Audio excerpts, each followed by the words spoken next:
Hey, Robert in Denver. I know who you are. Hi, Robert. How's it going, Norm? How are you doing today? Thanks for calling. What's on your mind today? Well, an odd thing happened last night. I was leaving a friend's house and going to another spot and needed to turn on the radio for just a couple minutes. And within a minute, I'm really realizing, like, this is very odd. This woman's kind of like talking about my situation, a guy who wants to die with dignity, and all of a sudden she starts talking about the Norman Goldman show, and then she says my name, Robert. And so I thought that was very odd. That's the timing and everything. That was the Alan Combs show. So I was the first caller into Alan Combs today to talk about my situation. But the reason why I called today here to you is to let your listeners know a little bit more about the problems, the hassles, the paperwork that someone in like my condition has to go through and should be going through in order to get the right outcome to hopefully happen. You're looking for death with dignity. For people who don't know who you are, your heart is failing.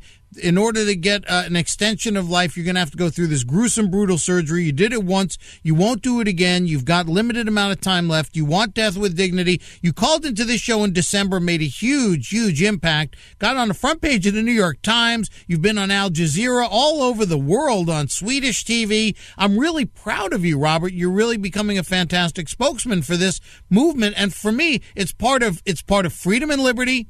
It is part of limited government. It's part of libertarianism. People get to decide how and when they're going to exit this world. We put our dogs and cats to sleep, and we congratulate ourselves for being humane. But with humans, we decide that we get to decide how other people are going to end their lives and when. It's a disgrace. Robert, please continue. You absolutely hit the nail on the head. One of the things that you should have is not just a DNR. DNRs, if you start going through all the technicalities and the wording and everything, a lot of times it is going to be conflicting to your wishes. And DNR is do not resuscitate. So if you're unconscious, they leave you alone. Right. Robert, I got to ask you to hang on. Hold on with me for a second. Just hold on. I'm going to come right back to you. And Robert, our death with dignity guy. Please continue. I'm sorry I had to cut you off there, but we're back. All right. Well, I was talking that one of the forms that is very important to fill out is your medical orders for scope of treatment, called MOST. And if you were just to Google MOST medical form, you will find information, and then you would start looking for like your own state or type in your state along with that search.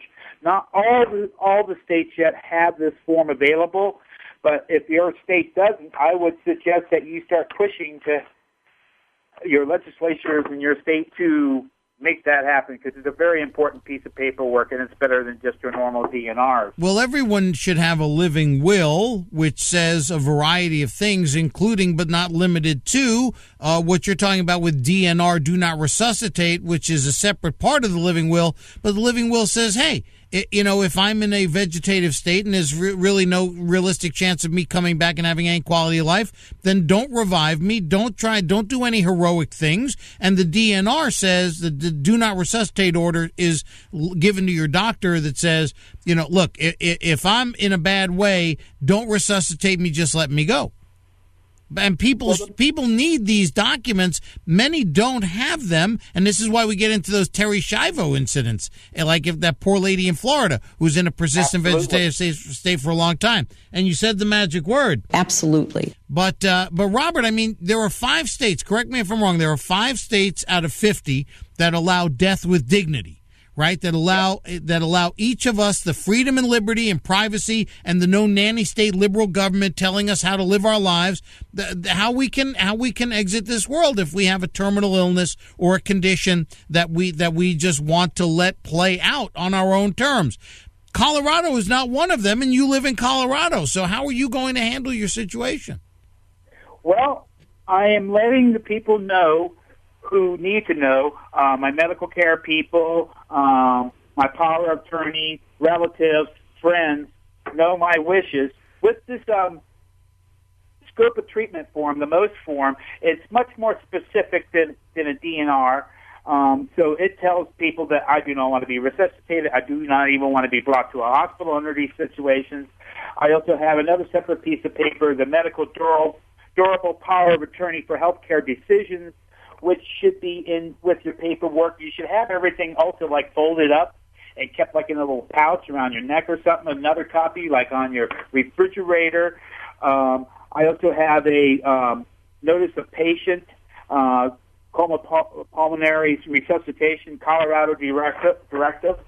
And so I have all this paperwork in line just to hopefully make sure that I'm not brought to a hospital and all of a sudden considered an emergency, and they try to keep my life going or try to slap this operation on me. That's what I'm trying to avoid. And so far I've gotten through all that paperwork, and in the last couple of weeks I've gotten that done. And also I'm trying to figure out what can be done with my situation in an assistance matter. So I've been going through trying to collect the Social Security and the SSI, and I just heard back yesterday from Social Security. Now I got expedited, so I can maybe possibly get some SSI and Social Security as soon as possible, and found out yesterday with the expedition process kicked in, I will hear back from them in 5 to 6 months. Whoa. That's how far away it is. Yeah. Well, you may not have 5 to 6 months. Exactly my point. And also, I had applied for a grant that would cover my rent for 3 months, but you have to go through a lot of technicalities and everything, and they determined I was not qualified because I am dying. And so it's just crazy.